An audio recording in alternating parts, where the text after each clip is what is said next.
Cornwall's Lost Gardens of Heligan allows its thousands of visitors every year to lose themselves not only in its 200 plus acres of stunning Cornish terrain,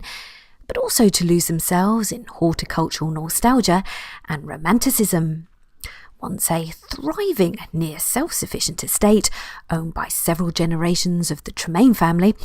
the First World War saw the start of Heligan's demise, when 9 of its 13-strong team of gardeners were killed in the trenches. Decades of extreme neglect and overgrowth later,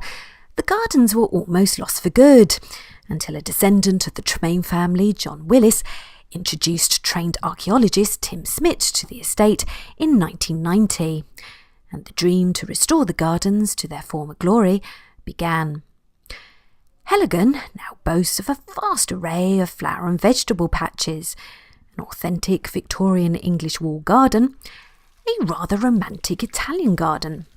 a home farm where the chickens clearly rule the roost, scaredy goats, enchanting woodlands occupied by the Giant's Head and sleepy mud maid, and the jungle, a wild area of land filled with huge subtropical tree ferns and plants that can make one feel like a member of the Borrowers, or maybe even Indiana Jones, with its centrepiece Burma rope bridge, which is not so easy to walk across as Harrison Ford made it look.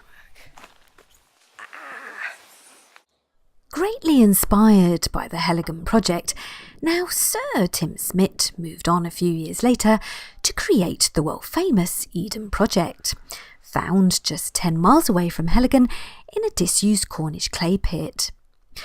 Where Heligan looks back at a golden botanical era that was almost lost for good, Eden looks forward into the future of environments that could be lost forever if we don't act now to protect them. One of the 2 huge beehive-looking enclosures on the site houses not huge bees, but thousands of tropical plants, creating to date the world's largest rainforest in captivity. Visitors can wander around and go up into the biomes treetops. Oh, that looks familiar. And explore the biodiversity and climate of a rainforest firsthand, whilst getting a thorough steam clean for free. Elsewhere, stories of those who live and make a living from the rainforest are recreated, exploring the search for the balance to grow crops and meet people's needs, whilst conserving and respecting the rainforest to keep us all alive for generations to come.